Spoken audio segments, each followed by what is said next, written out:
Students, आज अपने लोग जो समझने वाले हैं कि ये जो डाइलेक्ट्रिक है इसको अगर हम लोग कैपेसिटर में डाल देते हैं, जैसे कई जगह आप पढ़ते होंगे कि डाइलेक्ट्रिक को कैपेसिटर में डाल दिया है, उससे रिलेटेड क्वेश्चन आप देखते हो। तो पहली बात तो ये कि ये डाइलेक्ट्रिक होता क्या है और इसको हम लोग क्यों डालते हैं, ये दो रीज़न हमें क्लियर होनी चाहिए। समझ रहे हो? तो सबसे पहले लोग सोचते हैं डाइलेक्ट्रिक क्या होता है।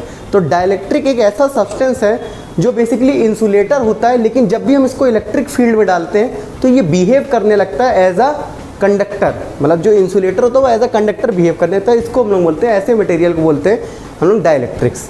अच्छा, अब ये सवाल उठता है कि इस डाइलेक्ट्रिक्स को हम लोग क्यों डालते हैं किसी कैपेसिटर में। तो इसको हम लोग इसलिए डालते हैं कि जब भी हम लोग कोई एक डाइलेक्ट्रिक जिसका डाइलेक्ट्रिक कॉन्स्टेंट के है, अगर उसको हम लोग इंसर्ट कराएंगे किसी एक कैपेसिटर में, तो उसमें डालने के बाद उसके तीन बेनिफिट सबसे बड़े बड़े होते हैं। पहला बेनिफिट ये होता है कि ये बहुत बड़ी प्लेट्स होती हैं, कैपेसिटर की बहुत बड़ी प्लेट्स होती हैं।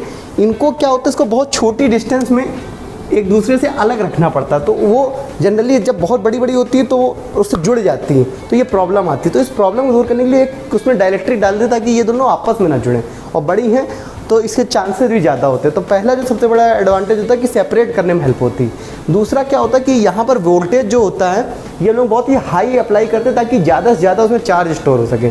तो उसकी वजह से क्या होता है, अगर हाई वोल्टेज अप्लाई करते हैं तो बीच में वोल्टेज ब्रेकडाउन हो जाता है। वहाँ पर जो होता है यहाँ पर चार्ज इसके बीच जो पार्टिकल होते हैं वो आयनाइज हो जाते हैं और चार्ज लीक करने लगता है, तो इसको बोलते हैं वोल्टेज ब्रेकडाउन। तो यहाँ पर ये चीज़ होने लगती है। तो जब भी हम कैपेसिटर डालते हैं तो ये उसका वोल्टेज जो इसके बीच में जो है उसका वोल्टेज भी डाउन कर देता है, तो और इसको हेल्प करता है कि ये अपना जो पोटेंशियल है वो हाई कर सके।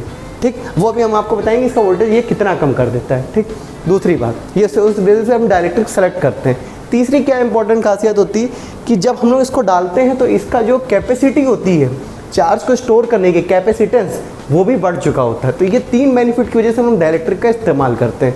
अब एक जो चीज़ होती है कि ये डाइलेक्ट्रिक जब डालते हैं तो उसके अंदर एक इसको काउंटर करने के लिए एक इलेक्ट्रिक फील्ड आ जाती है, क्योंकि ये बिहेव करने लगता है एज अ कंडक्टर।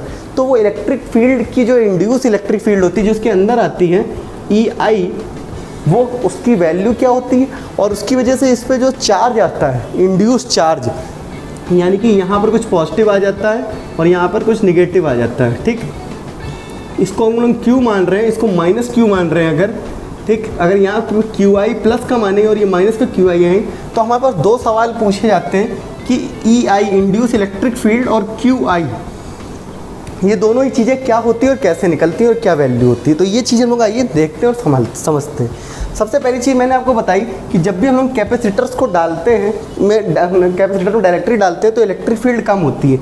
कितनी कम होती है वो हमने आपको पहले ही बताया है, वो आकर उसका लिंक मैं आपको दे दूंगा।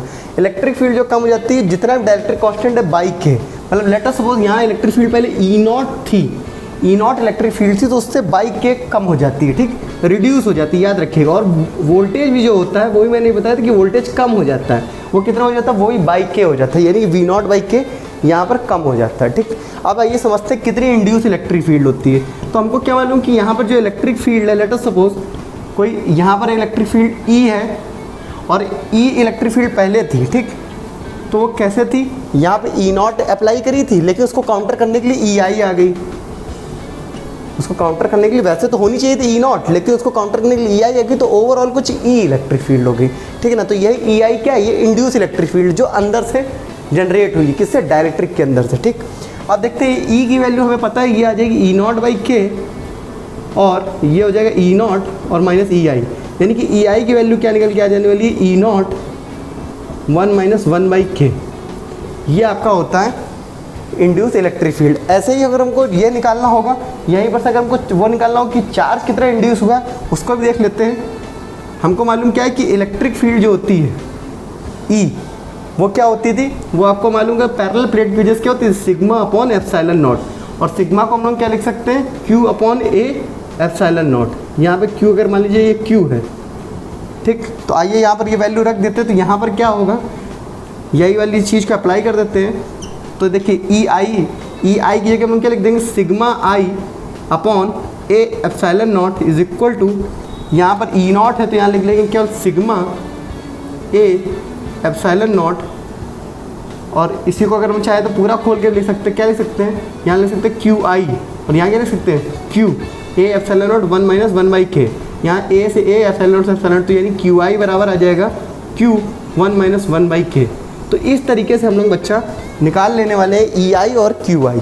ये इंड्यूस इलेक्ट्रिक फील्ड और इंड्यूस चार्ज, ये दोनों ही वैल्यू बहुत इंपॉर्टेंट हैं जो आपके कई जगह न्यूमेरिकल में काम आएगी। खत्म, bye bye, tata, goodbye, गया।